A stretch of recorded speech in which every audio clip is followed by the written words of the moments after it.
My name is Maya and I make a living listening to people lie. Not in a cynical way. I host a podcast where I interview strangers about their relationships, their breakups, their quietest fears. I've spent 3 years training my ear to catch the tremor in a voice when someone says, "I'm fine." The pause before a confession, the way people rewrite their own histories to make the pain more bearable. I'm good at it. I've been told I have a gift for making people feel seen.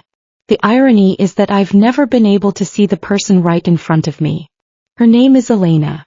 She's my roommate. She's also a fitness influencer with 300,000 followers, a carefully curated Instagram feed, and the most convincing performance of heterosexuality I've ever encountered. She's told me on multiple occasions that she doesn't date women. She doesn't think about women. She's straight, full stop. And I believed her because why wouldn't I? People tell you who they are. It's not my job to question it. But Elena has a habit of telling me one thing and doing another. The first time she ruined a date for me, I didn't even know she'd done it. Her name was Alice. Blonde, soft-spoken, the kind of girl who laughed with her whole face and had a minor obsession with Virginia Woolf. We were at an independent bookstore in the East Village, the one with the worn leather armchairs and the cat that slept on the poetry section. I'd ordered a hot chocolate because I was 25 years old and still hadn't outgrown my childhood comforts. And Alice was mid-sentence about Mrs. Dalloway when the door chimed and in walked Elena. She was wearing a cropped white tank top and running shorts, her phone held at arm's length, her face bright with that particular smile she reserves for her audience. "Okay guys, we're here. This is that place I told you about, the one with the good pour-over." Her voice carried across the store, warm and professional, the cadence of someone who addressed thousands of people every morning.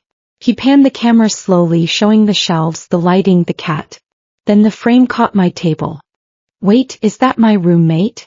She laughed, not walking over, just holding the phone steady. "Yeah, that's her. Look at her, she's got hot chocolate like a literal child. I love her." She waved at me through the screen, smiled, and backed out the door with a cheerful, "Anyway, back to the coffee." The door chimed shut behind her. Alice watched her go. "That's your roommate? The fitness influencer?" "Yeah. She's really pretty." Alice paused, her fingers wrapped around her teacup. She was staring at us the whole time she was talking. Like not at the camera. At us. At the way I was leaning toward you. I shrugged, already reaching for my own cup to have something to do with my hands. "She's a little intense sometimes. But she's straight. Very straight. She's told me like 1,000 times. She had this whole thing with a male model a few years ago. Ryan something. It was in all the tabloids." Alice nodded slowly, but her brow stayed furrowed. We finished our coffee and I walked her to the train. She kissed me on the cheek instead of the mouth, and I didn't text her the next day and she didn't text me either. The whole thing fizzled before it ever really started. I told myself that was normal. First dates often don't lead anywhere. But lying in bed that night, staring at the ceiling, I replayed the moment Elena had walked in, the way her eyes had swept across the table, the way her smile had tightened just fractionally when she saw Alice's hand resting near mine. I pushed the thought away. He was straight. He was my friend. I was reading too much into nothing. The second time was harder to ignore. Her name was Becca, a graphic designer I'd met at a friend's housewarming party. She was calm, grounded, the kind of person who didn't make you work for her attention. We planned a picnic in Prospect Park. Cheese, strawberries, a bottle of rose that I'd spent too much money on because I wanted to impress her.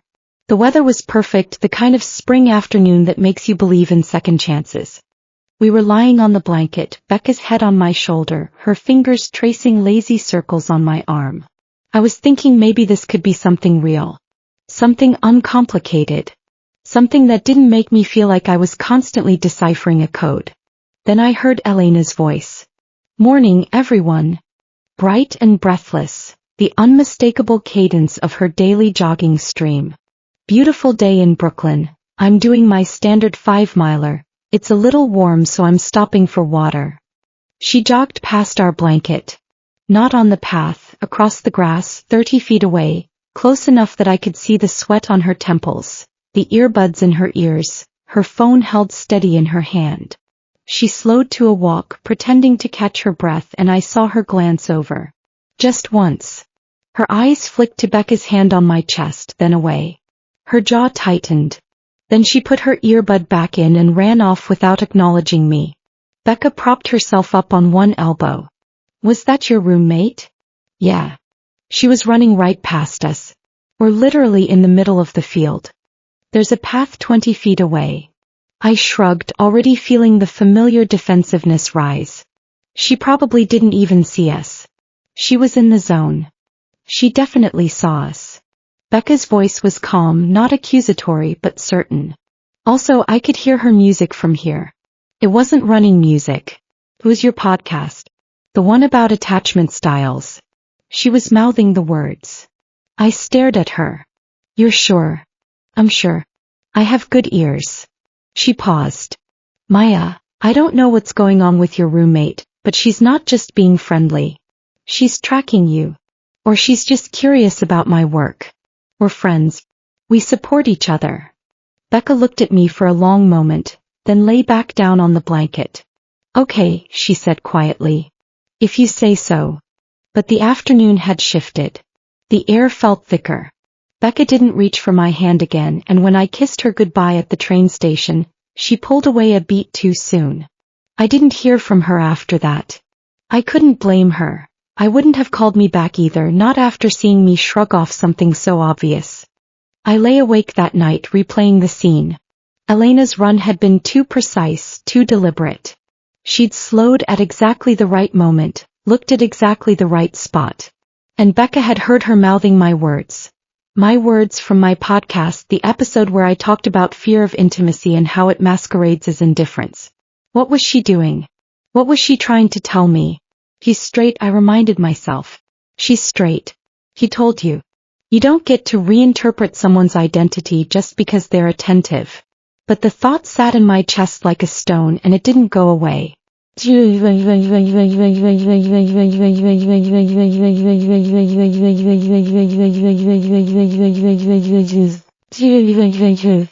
third time there was no pretending.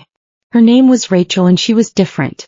A litigator with a dry sense of humor and an impatience for emotional games. We'd been on 3 dates, and I liked her because she made me feel like I didn't have to perform.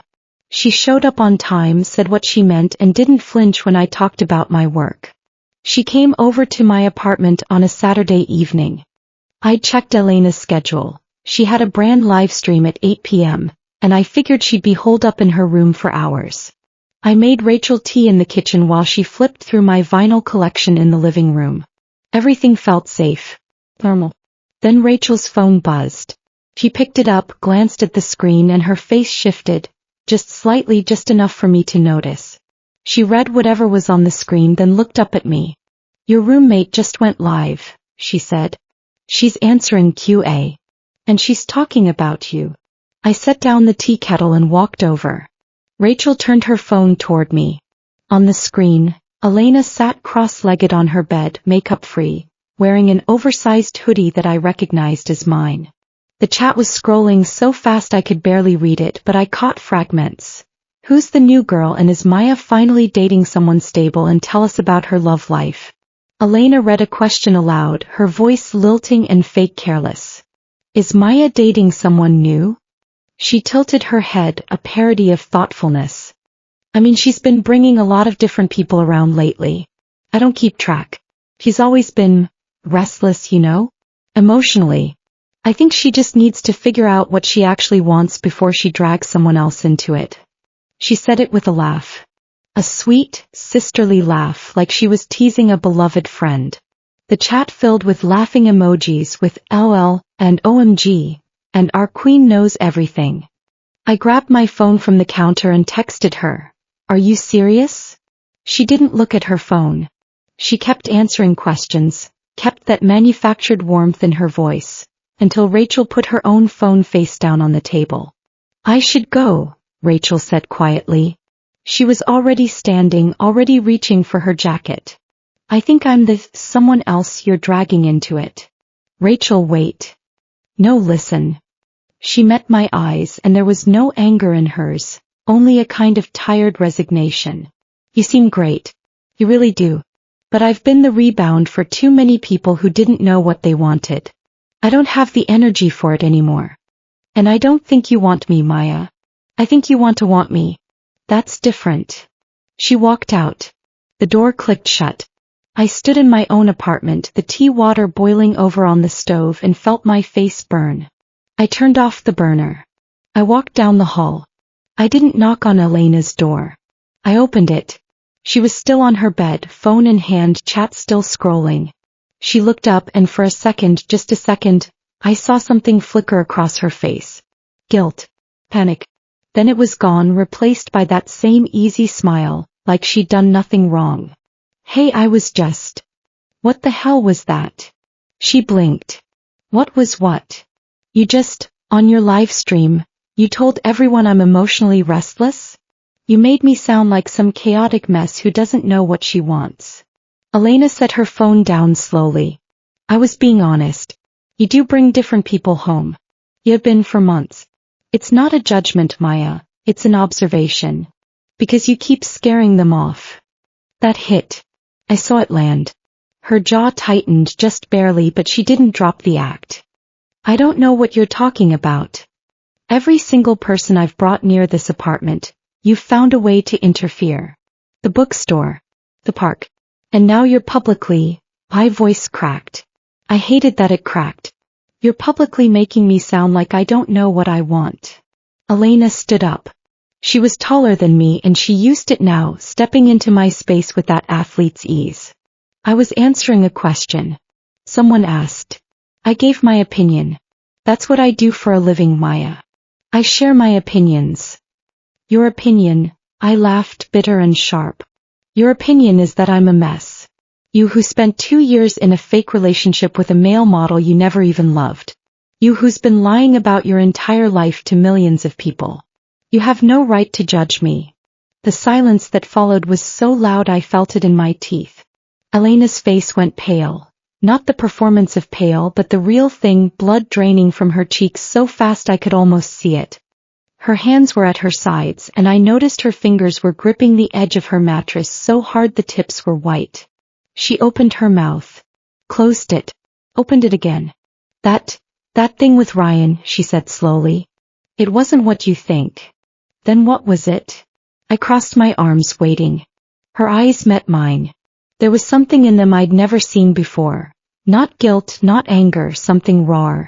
Something like panic and loss tangled together. She blinked and I thought I saw wetness at the corner of her eye. But she swallowed it down. Her throat moved. Doesn't matter, she said quietly. You already think I'm straight. She turned and walked out of her own room. Not toward the bathroom, not toward the kitchen, toward the front door. She put on her sneakers and left, closing the door softly behind her. I stood in her empty bedroom, surrounded by her yoga mats and her weights and her perfect curated life, and for the first time I asked myself, why did that last sentence sound like an accusation? Why did it sound like she was blaming me for something I didn't even know I'd done? I didn't sleep that night. Around 2 a.m. I heard the door open and close softly. I stayed in bed, pretending to be asleep, listening. Footsteps in the hallway. A pause outside my door. Then the soft click of a glass being set down on the floor. In the morning I found a warm cup of milk on the rug outside my bedroom. No note. No text. Just the cup, still sweating condensation onto the wood. I picked it up. It was exactly the way I liked it. Whole milk, a pinch of cinnamon, heated to the perfect temperature. She'd made it for me countless times before. I drank it. I hated that I drank it. But I couldn't stop myself. Part 2: The New Girl. I met Olivia 3 weeks later. She was selling prints at an art market in Williamsburg. Watercolors, soft and melancholic, with figures that were always half turned away from the viewer. I stopped in front of one. A woman sitting alone in a sunlit room, her back to the window, her shadow stretching long across the floor. There was a second set of footprints in the dust, but no second person. Someone left her, Olivia said, coming up beside me. Or maybe she left someone. I never decide until the buyer tells me. I looked at her. She was shorter than me, with cropped black hair and a silver ring through her eyebrow. Her smile was immediate, open, like she'd known me for years. There was something grounding about her presence, something that didn't make me reach for explanations. She's waiting for them to come back, I said. That's why the footprints are still there. She hasn't given up. Olivia studied me for a moment. You're a romantic. I'm a podcaster. I make a living interpreting other people's emotions because I can't handle my own.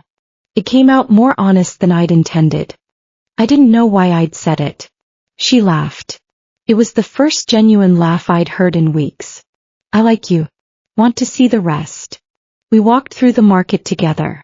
She told me about her illustrations, about the exhibition she was preparing, about the cat she'd adopted from a shelter that had only one eye. I told her about my podcast, about attachment theory, about the way people reveal themselves in the small spaces between their words. I didn't tell her about Elena. I kept that part locked away, even though it was the part that took up the most space. We exchanged numbers. We went on a date. Then another. And another. Olivia was safe. That's the word that kept coming to me. Safe like a warm bath, safe like a book you've read before, safe like a door that locks. She didn't confuse me. She didn't leave warm milk outside my door at 2 a.m. and then pretend it never happened. She was direct, honest, present. And that's why I started to feel guilty, because I couldn't stop thinking about Elena. Not in the ways I should. Not as a roommate who'd betrayed me. But in the ways that scared me. The way she'd looked at me that night in her room, like I'd hit her with something she didn't have armor for. The way she'd said, "You already think I'm straight," not like a fact but like a wound. The way she'd left the milk, like she was apologizing without words because she couldn't bring herself to say the actual thing. Olivia noticed, I think. She never said anything directly, but sometimes I'd catch her watching me when I drifted off mid-conversation, and she'd gently bring me back with a hand on my knee or a question I couldn't ignore. She was patient with me in a way I didn't deserve. I never brought Olivia home. I told myself it was because I wasn't ready. But the truth was simpler and uglier. I was afraid of what Elena would do. I was afraid of the scene, of the confrontation, of the way Elena's eyes would land on Olivia and I'd have to witness the flicker of something possessive that I still refused to name. I didn't have to bring Olivia home for Elena to find her. Olivia's exhibition opening was 3 weeks into our relationship. She'd invited me to come early before the crowd, to see everything before the wine took over and the small talk became unbearable. I got there at 6 p.m. and Olivia was still hanging the final piece. A diptych of 2 women in a kitchen, one at the stove, one at the table, the distance between them filled with unspoken things. The composition was beautiful, but it made my chest ache. It looked exactly like my life. 2 on the nose? Olivia asked, stepping back to check the alignment. Just right, I said. I kissed her cheek. She smelled like turpentine and coffee. The door to the gallery opened. I didn't turn around. I was too focused on Olivia, on doing the right thing, on being present in a way I hadn't been with anyone else. Beautiful space. I knew that voice. I'd heard it in my apartment, in my head, in the quiet moments before sleep when I couldn't stop replaying things. I turned around. Elena stood in the doorway. She was dressed differently than I'd ever seen her. Not in athleisure or yoga gear, but in a tailored black blazer, dark jeans, boots with a slight heel. Her hair was down, loose around her shoulders. She looked like she'd stepped out of a magazine layout. Her smile was polished, professional, but I knew her well enough to see the tension in her shoulders, the way her fingers were curled into her palms. She was looking at the diptych. The composition is strong, Elena said, stepping deeper into the gallery. She didn't look at me. She looked at Olivia's work with the practiced eye of someone who'd been trained to evaluate everything. But the central figure is too cluttered with detail. The eye gets caught in the texture of the fabric, the grain of the wood, all the little things. You lose the breath of the person at the stove. She's suffocating in her own environment. Her voice was calm, measured, but I heard the undercurrent, the same thing I'd heard when she talked about my dates. It wasn't about the painting. It was never about the painting. Olivia was quiet for a moment. Then she smiled. Not her open, easy smile, but a more careful one. That's an interesting observation. What makes you say that? Elena's eyes flicked to me, then back to the canvas. Because I know what it looks like when someone's trapped by their own details. They put so much energy into the periphery that they forget the center. The center becomes empty even if it's physically there. I felt Olivia's hand find my arm. It was subtle, the gesture of a woman who'd noticed something off and was marking her territory without being obvious about it. Maya hasn't brought me home yet, Olivia said lightly. I was starting to think she was hiding something. Elena's smile didn't waver. She's not hiding anything. She's just careful. She's always been careful. Her gaze moved from Olivia's face to the painting again. But you're not careful at all, are you? Your work is full of risk. You put too much of yourself into everything. It's lovely really. But it's not very restrained.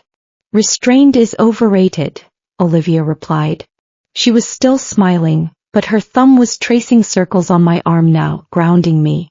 Some things are worth going all in for. Even if it's messy. Elena looked at me. Her eyes held mine for one beat too long. I should go. I have a stream in an hour. Olivia, lovely work. Really. Maya, come home soon. I'll leave the light on. She walked out. The door closed behind her. Olivia and I stood in the quiet gallery, surrounded by half-turned figures and empty rooms. She wasn't talking about my painting, Olivia said finally. She was talking about your relationship with her. She called it cluttered. Too full of detail. She said the central figure is suffocating. She paused. Then she said you're careful and I'm not. What are you saying? Olivia turned to face me. For the first time since I'd met her, she looked uncertain. I'm saying your roommate looks at me the way I look at a blank canvas when I'm about to paint something I'm afraid of. He's not judging my art, Maya. She's auditing me. She's deciding whether I'm good enough to take you away from her. I wanted to argue. I wanted to tell her that Elena was straight, that Elena had never shown any interest in me beyond friendship, that she was just overprotective in a way that was sometimes confusing. But the words stuck in my throat because I'd seen the same thing Olivia had seen. I'd seen it for years. I just refused to name it. Stay with me tonight, I said instead. Please. Olivia looked at me for a long time. Then she nodded. We went back to her apartment, not mine. I couldn't face my own building, couldn't face the light Elena had promised to leave on. Olivia and I slept in her bed and I held her, and I tried to feel something other than the memory of Elena's eyes on mine. I didn't succeed. But I held on anyway because letting go meant admitting I'd been holding on to something else all along. Part 3: The Kiss. The party was Elena's idea. Just a small thing, she'd said 2 weeks after the gallery opening. The building's rooftop Saturday night. You can invite Olivia. I won't do anything weird. I promise. She texted it to me, which was unusual. We usually talked in person or not at all. The formality of the message made me suspicious, but I didn't know how to say no without explaining why. And Olivia had been gently pushing for weeks. I want to see where you live. I want to meet your friends. I want to understand why you keep half of your life locked away. So I said yes. The party was, by Elena's standards, small. 20 people, mostly her influencer friends and a few of my podcast colleagues. The rooftop was decorated with string lights and potted plants that I knew Elena had spent hours arranging. There was a cooler of craft beer, a playlist of soft indie music, and the city skyline spread out behind us like a gift. Olivia came with me and I watched her navigate the space with ease, talking to strangers, complimenting the food, laughing at jokes. She fit in. She always fit in. She had that rare ability to make people feel comfortable, to ask the right questions, to listen without judging. I was lucky to have her. I knew I was lucky. I kept telling myself that. I kept my eyes on Elena. She was wearing a sleeveless black dress, something simple that hugged her body the way all her clothes hugged her body. She was smiling, hosting, making sure everyone had drinks. But her eyes kept tracking across the room, finding me, checking, rechecking. Every time our gazes met, she looked away. Every time I turned my back, I felt her gaze on my shoulders like a weight. By midnight, the crowd had thinned. Olivia was talking to a photographer near the fire escape, and I'd retreated to the balcony, the one place Elena hadn't followed me. I leaned against the railing, let the night air cool my face and tried to think about nothing. The city hummed below me, indifferent to the chaos in my chest. The door slid open behind me. I didn't turn around. I knew her footsteps. I knew the way she walked. Confident, measured, every step calculated to project control. But tonight, there was a slight drag in her gait, a looseness that told me she'd been drinking more than she usually allowed herself. "Olivia's inside," Elena said. She stopped beside me, close enough that I could smell her perfume. Something woodsy, something expensive. "She's having a good time." "Good." Silence. She leaned her elbows on the railing, mimicking my posture. Her shoulder brushed mine and she didn't pull away. Neither did I. "Are we going to talk about it?" she asked. I turned to look at her. She was facing me, her back to the city lights, and her face was more open than I'd ever seen it. She wasn't performing. She was just there. The mask had slipped, and underneath it was someone exhausted. Someone who'd been holding her breath for years and was finally, against her will, letting it out. "Talk about what?" I asked. "You ruining my relationships? You showing up at Olivia's exhibition and making her feel like she's being sized up? You..." "I'm sorry." The words stopped me cold. Elena was never sorry. She apologized for small things, for finishing the milk, for forgetting to take out the trash, but never for the big ones. Never for the things that actually mattered. She'd rather deflect, make a joke, change the subject. But here on this balcony she just said the one thing I'd never expected to hear. "What?" She reached for me. Her hand found my arm and I let it stay there. Her fingers were cold, trembling slightly. "I'm sorry for everything. For Rachel. For Becca. For all of them. I didn't know what I was doing. I thought I was protecting you." "From what?" "From people who wouldn't." She stopped. Took a breath. Her hand slid down my arm, caught my fingers, held them. "From people who wouldn't see you. The real you. The you that only I..." She stopped again, and this time she didn't finish. I watched her face. Her eyes were glassy and I realized she'd been drinking more than I thought. Not visibly drunk, but enough to lower the walls she kept so meticulously high. Enough to let the truth slip through the cracks. "Elena, you're drunk." "I'm a little drunk." She laughed, soft and broken. "I'm always a little drunk when I'm around you. I can't help it. You make me feel like I'm losing my mind.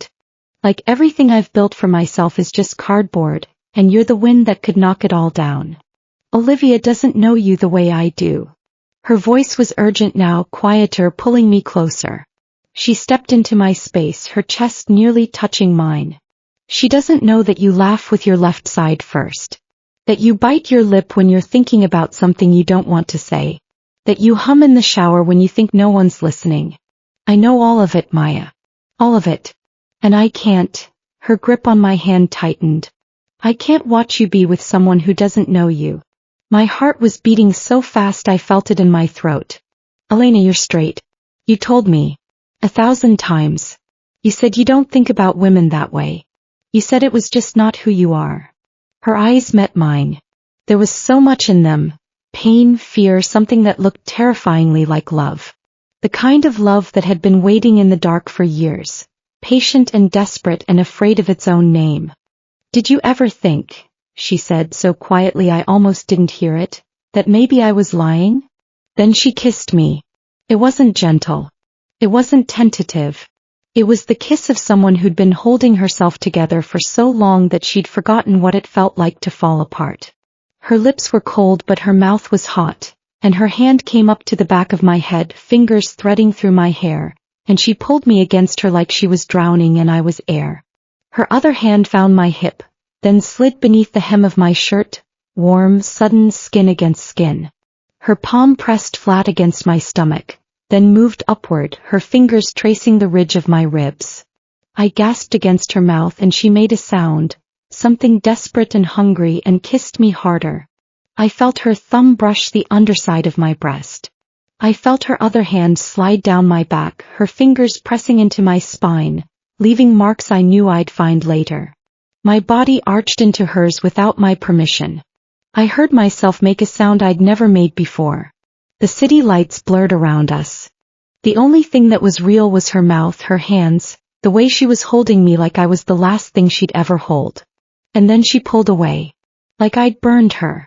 Like she'd touched fire and only just realized it. She stumbled back, her chest heaving, her lipstick smeared, her eyes wild. Her hands were shaking. Her entire body was trembling. "No," she said, her voice breaking. "No, I can't. I'm straight. I was drunk. I'm sorry. I'm sorry." He turned and ran, inside through the party toward the bathroom. I heard the door slam. I heard the lock click. I heard the water turn on, full blast, loud enough to drown out the sound of someone crying. I stood on the balcony, my back against the railing, my skin still tingling where she touched me, and I thought, you don't even lie well. You never have. And that's why this hurts so much. That night I went home with Olivia. I didn't tell her what happened on the balcony. I couldn't. I felt dirty and confused and too tired to explain any of it. I just curled up in her bed and let her hold me and pretended I didn't hear Elena's voice in my head. "Did you ever think that maybe I was lying?" The question followed me into my sleep. And when I woke it was still there waiting. Part 4: The Truth. I moved out 3 days later. Not officially, not with a U-Haul and a lease transfer. But I packed a suitcase and went to Olivia's apartment and didn't tell Elena where I was going. I blocked her number. Blocked her Instagram. Blocked her everywhere. I needed space. I needed air. I needed to stop feeling like I was standing on a fault line that could crack open at any moment. She didn't try to find me. I didn't know what to do with that. I'd expected her to fight, to show up at Olivia's door, to do something. Instead there was only silence. And the silence was worse than anything she could have said. It made me wonder if she'd given up. It made me wonder if she'd never really wanted me at all. If the kiss had been just another performance, another lie she told herself and me. I told myself it was over. I told myself I'd been fooled by a straight woman who was confused about her own feelings and had used me as a way to figure them out. I told myself I was better off without her. I repeated these things like mantras, hoping they'd become true if I said them enough times. My podcast was the only thing that made sense. I threw myself into it, episode after episode, dissecting attachment styles, emotional unavailability, the fear of intimacy. I was better at analyzing other people's lives than I was at understanding my own. It was easier that way. Which is why I noticed the anonymous comments. They started appearing on episode 4, the one about trust. "I think you're wrong about trust," the first one read. "You said it's fragile. That once it breaks, it's gone. But I think the real thing, the core of it, can survive the break. It's the surface that shatters. The foundation stays." The name was just a string of numbers. No profile picture. No history. The second comment 2 days later was under episode 6. When you talked about people lying to protect themselves, you said it's always selfish. But what if it's not? What if someone lies to protect someone else from a truth too heavy to carry? The third, you said trust is a choice. So what if someone hasn't had the chance to choose yet? What if they're still waiting for you to give them the option? I stared at the screen. I knew who it was. The phrasing, the rhythm, the way she always tried to reframe things into something less painful. But I didn't reach out. I couldn't. Because if I reached out, I'd have to admit that part of me was still waiting for her to explain herself. And I was too proud to admit that. Too scared.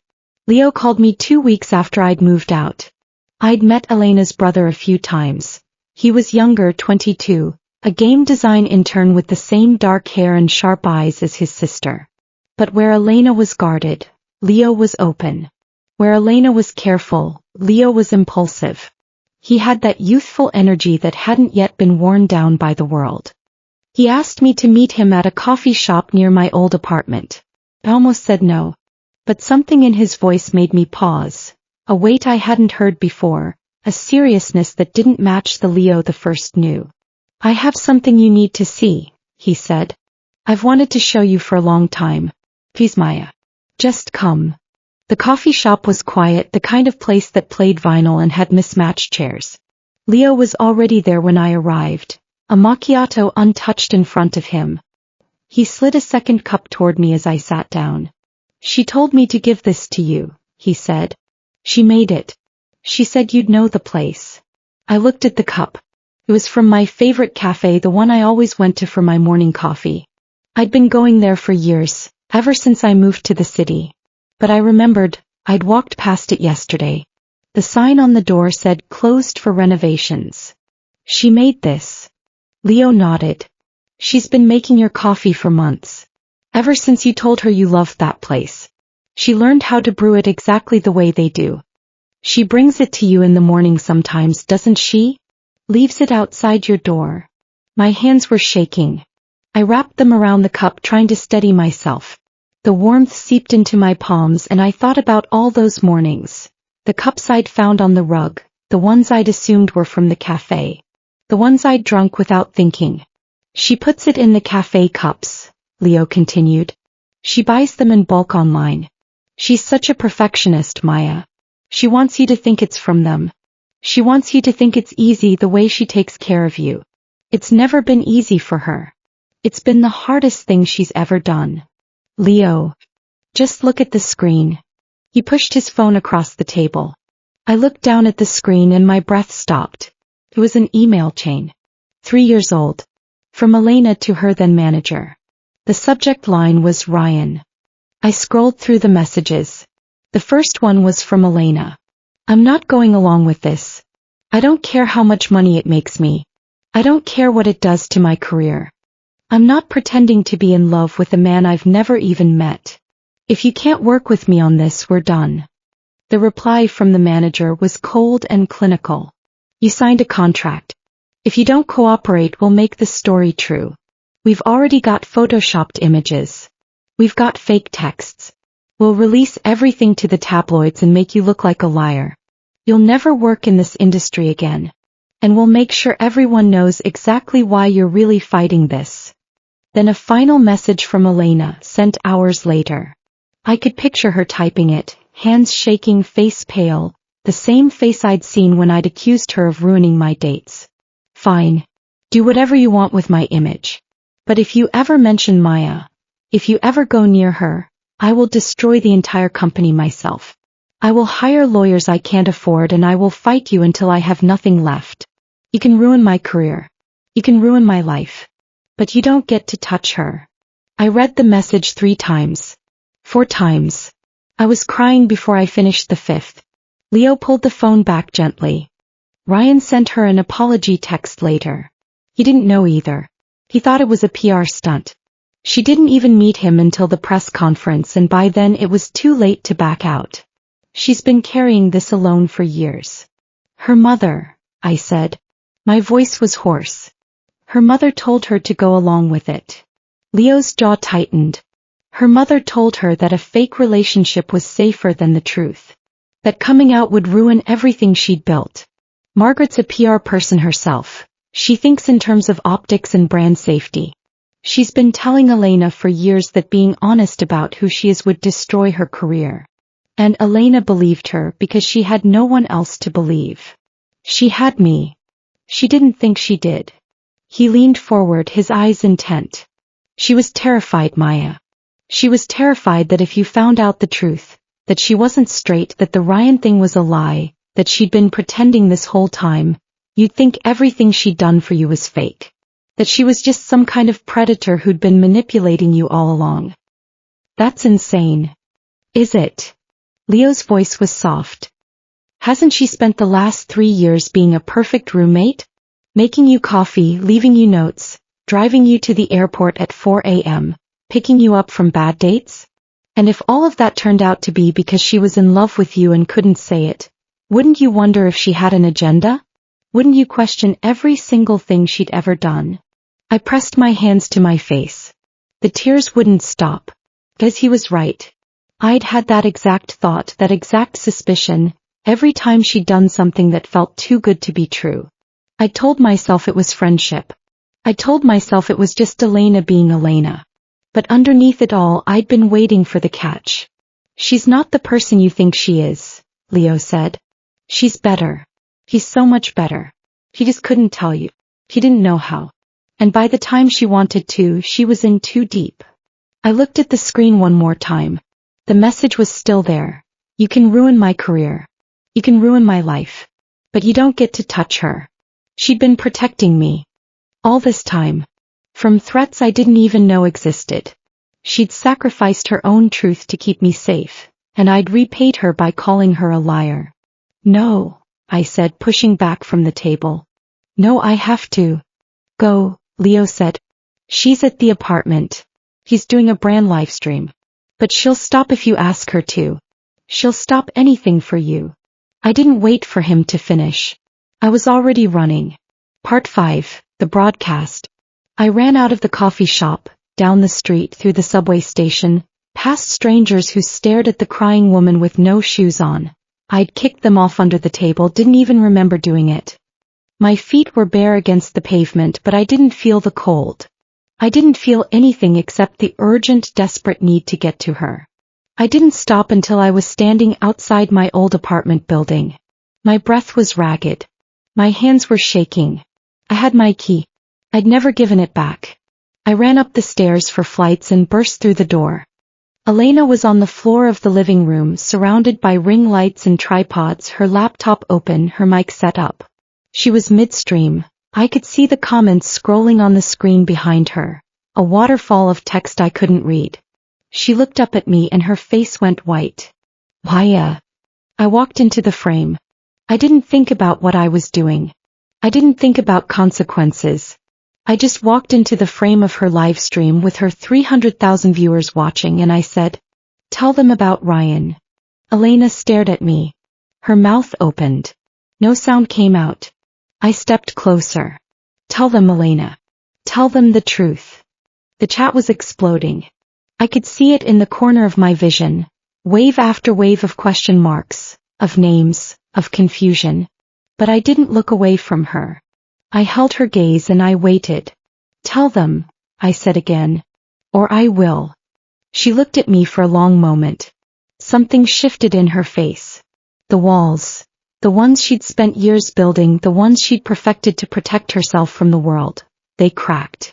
Then they crumbled. I watched it happen, and it was terrifying and beautiful, and I couldn't look away. He turned to the camera. "Ryan and I were never together," she said. Her voice was quiet at first, then stronger. "It was a lie. My agency created it to keep me from leaving them. They threatened me. They said if I didn't cooperate, they'd release fake photos and messages that would destroy my career. So I went along with it. I lied to you for 3 years.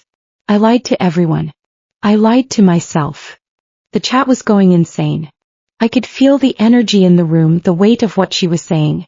But she didn't stop. "Tell them why," I said. "Tell them why you couldn't come clean."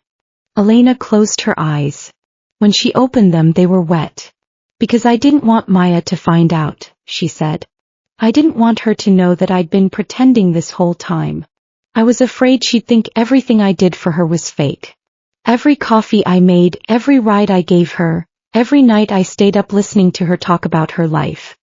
I was afraid she'd realize I'd been in love with her the whole time and think it was all a lie.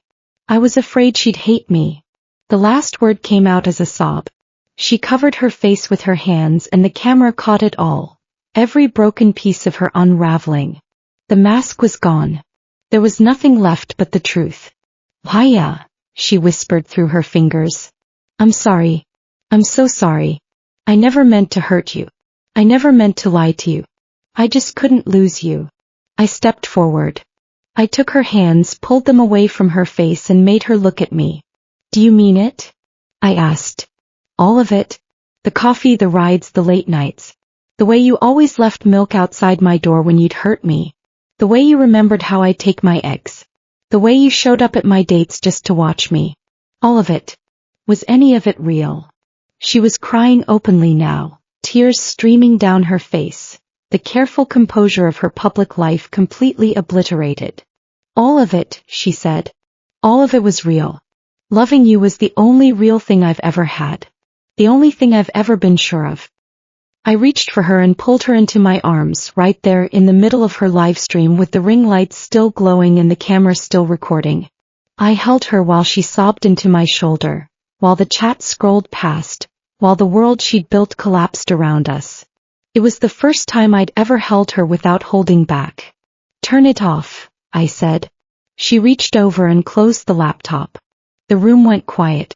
The only sound was her breathing, ragged and wet against my neck. Part 6. The Aftermath. The silence in the apartment was deafening. Elena was still in my arms, her face pressed into my neck, her breathing slowly steadying.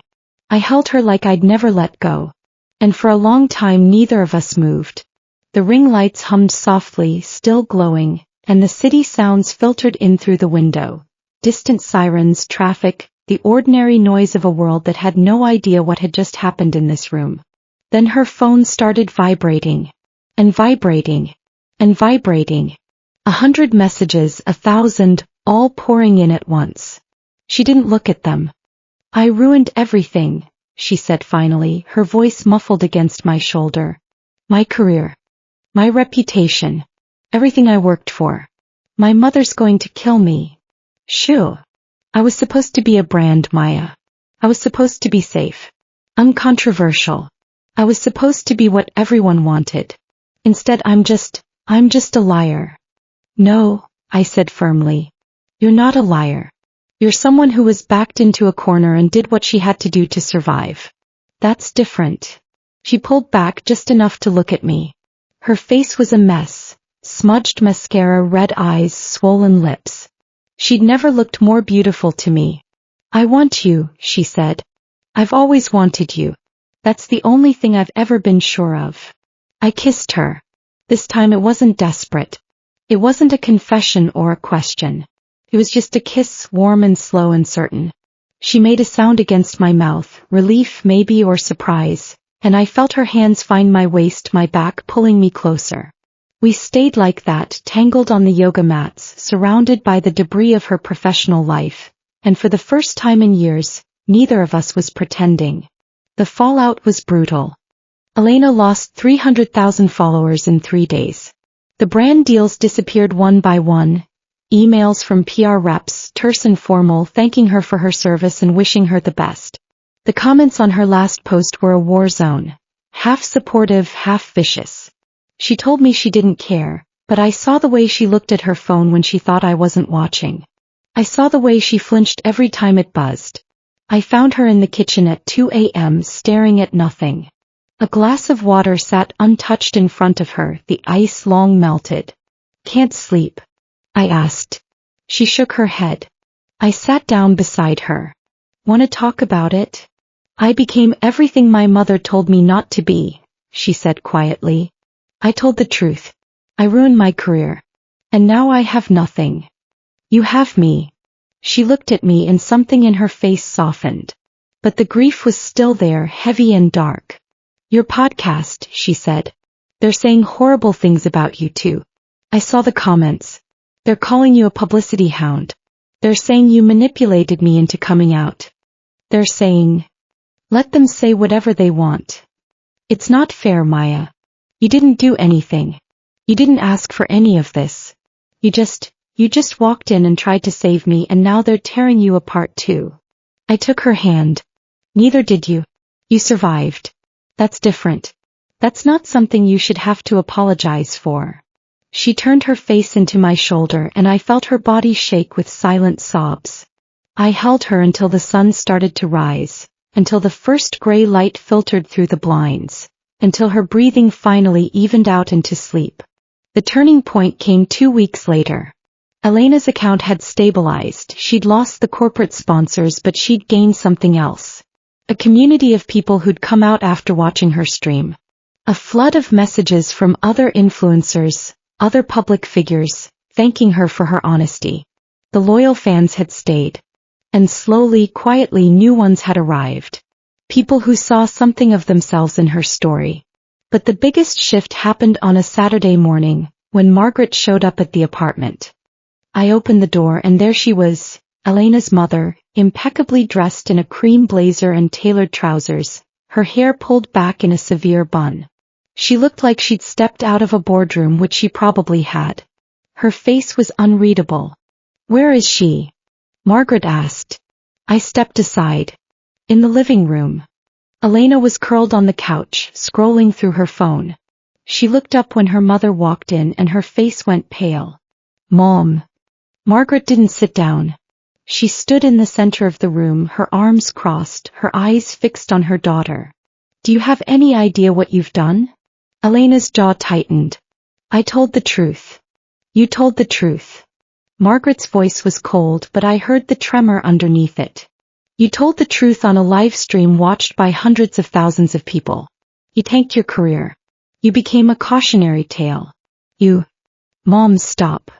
No, you stop. Margaret's voice cracked. I spent years protecting you. I told you to keep quiet because I was afraid of what would happen if you didn't. And now? And now what? Elena stood up, her hands shaking. Now I'm free.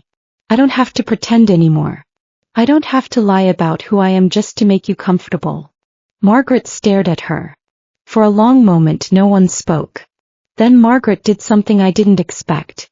She walked over to her daughter and took her face in her hands. Not roughly, gently. She looked at Elena like she was seeing her for the first time. I didn't come here to fight with you, Margaret said quietly. I came here because your father asked me to. He said, go check on her. Make sure she's okay. And I didn't know how to do that. I still don't. She paused. I don't understand this. I don't understand why you had to say it that way in front of everyone. But I do understand that you're my daughter. And I don't want to lose you. Elena's eyes filled with tears. Mom. I was wrong, Margaret said. The words came out stiff like they were painful. I was wrong to tell you to hide. I thought I was protecting you, but I was just scared. I'm sorry. Elena broke. She fell into her mother's arms and Margaret held her, awkwardly at first, then tighter. I stood in the doorway watching and felt something in my chest loosen. When they pulled apart, Margaret turned to me. She looked at me for a long time, her gaze assessing, professional. You're the one who walked into her live stream, she said. Yes. She's never done anything like that before. Been that honest, I mean. She's always been careful. I nodded. She still is. She's just learning to be careful in a different way. Margaret was quiet for a moment. Then she said, she never listened to me. But she listens to you. That's worth something. She left without saying goodbye. But the door didn't slam. It closed softly like a door that might open again. The next day I made a decision. I opened my podcast app and started recording. Not a scripted episode, not a careful analysis of attachment theory.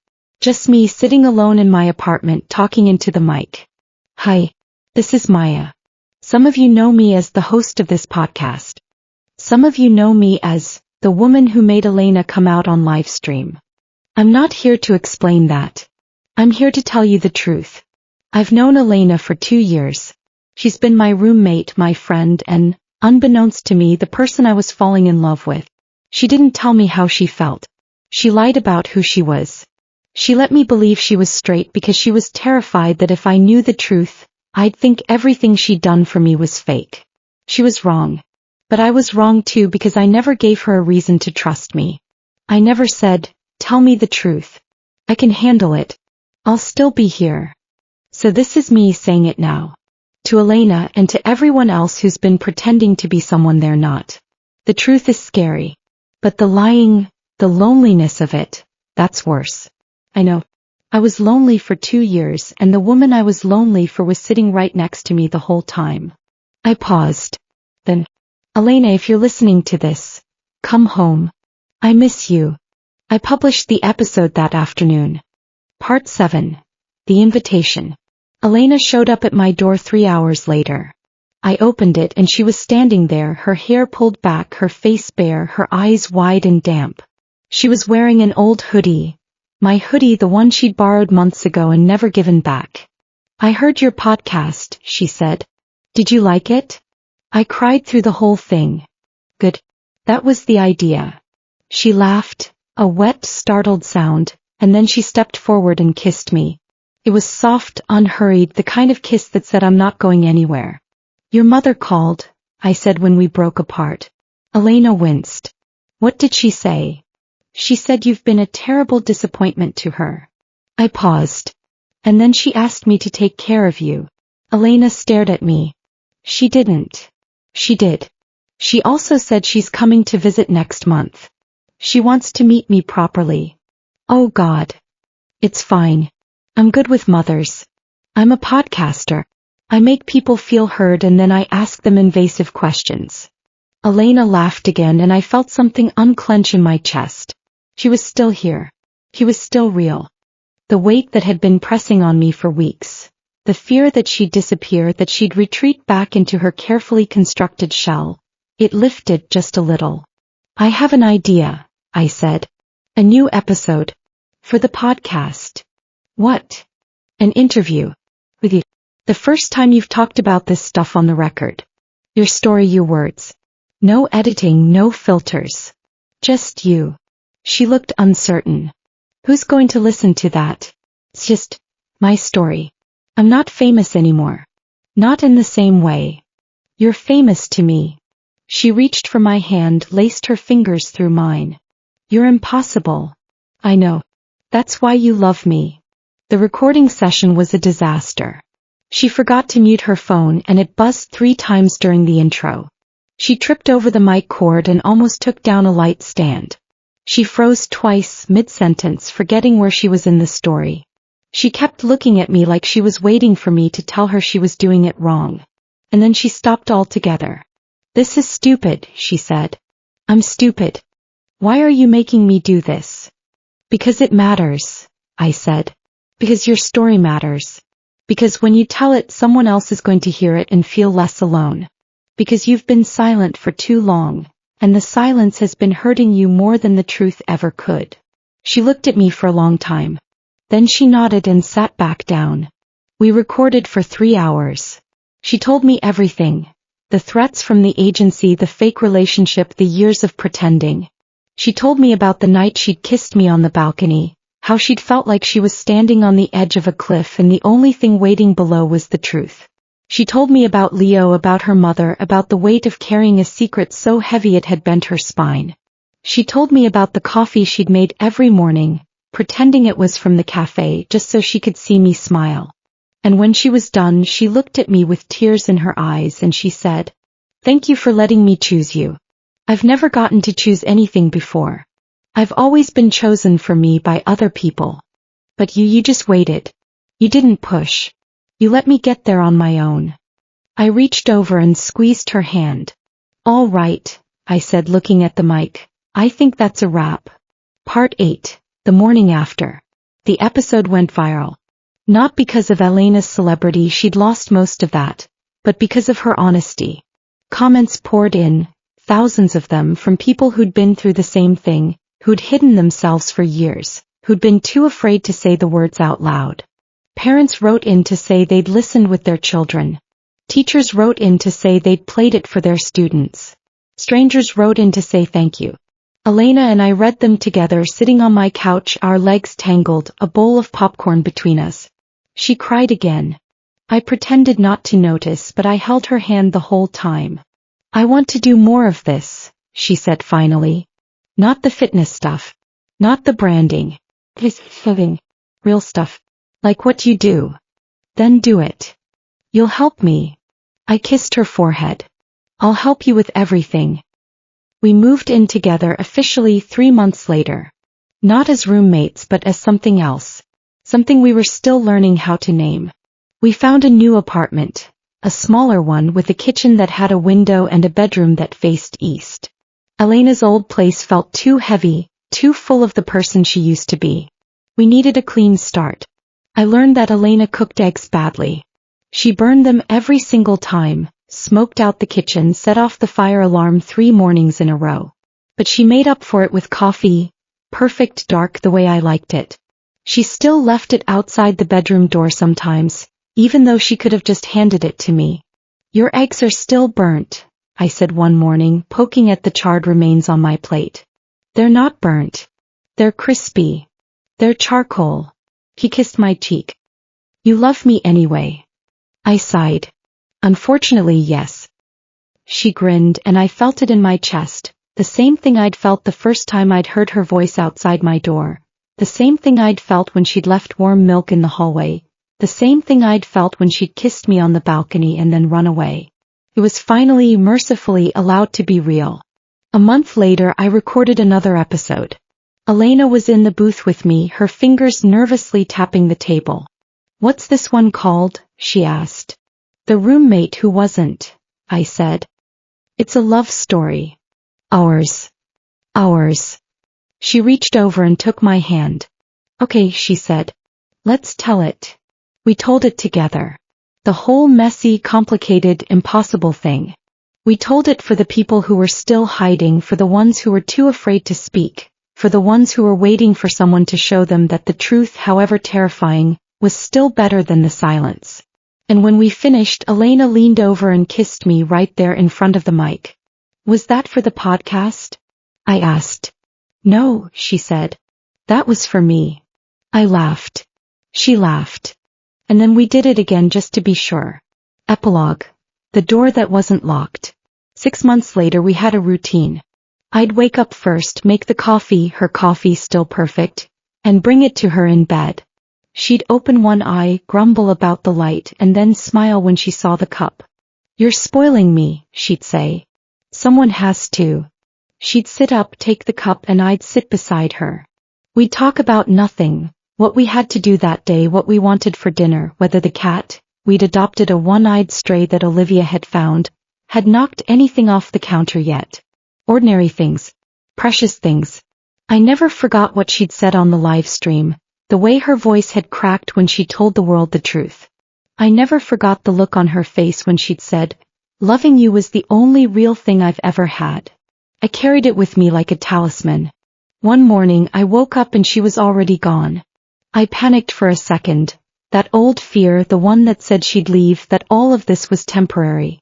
Then I heard her voice from the kitchen. "I'm making eggs," she called out. "I'm going to get them right this time. I swear." I got up, padded into the kitchen. She was standing at the stove, her back to me, wearing one of my t-shirts and a pair of shorts. She was concentrating hard, her tongue poking out slightly. The cat was weaving between her ankles, begging for scraps. "Need help?" I asked. "Don't you dare." She waved a spatula at me. "I'm going to master this. It's my new brand."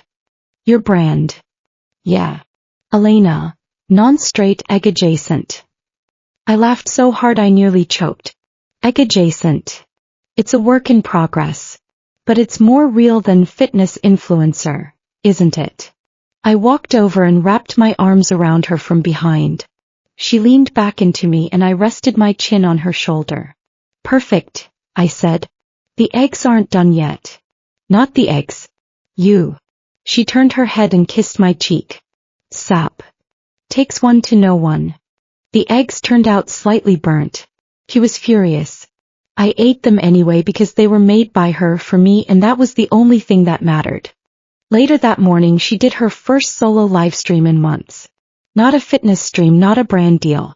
Just her, sitting on our couch talking to her remaining followers about what it was like to start over. I sat off camera holding the cat, watching her. She was nervous. I could see it in the way she fidgeted with her sleeve, the way she kept glancing at me for reassurance. But she kept going. She told them about the kitchen fire, about the burned eggs, about the new Instagram bio she just changed to former fitness girl, current disaster lesbian. And when she was done she looked at me and said, "See? I'm learning." I walked into the frame, I couldn't help it, and kissed her on the temple. The chat exploded with hearts. "Okay," she said, laughing. "I think that's enough for today." She closed the laptop and pulled me onto the couch beside her. The cat curled up on my lap. The sun came through the window, warm and golden. "Thank you," she said quietly. "For what?" "For not giving up. For walking into that stream. For staying." I looked at her. She was still the same person who'd left milk outside my door, who'd made coffee in a stolen cup, who'd kissed me on a balcony and then run away. But she was also new. "Freer. Lighter." "Thank you," I said, "for finally telling me the truth." She smiled. "I'll keep telling it. I promise." "Good." I leaned into her shoulder. Because I'm not going anywhere. That night I updated my podcast bio. Just a few words. The roommate who wasn't. A love story told in 2 voices.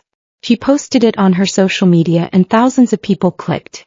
Some of them wrote to say it gave them hope. Some of them wrote to say they'd finally come out to their families. Some of them just said thank you. We read them together under the covers, the cat purring at our feet. This is better than being a fitness influencer, she said. Being a disaster lesbian? She laughed. Being real. I kissed her nose. You were always real. You just forgot how to show it. She reached for my hand, her fingers warm and steady in mine. I won't forget again, she said. And I believed her.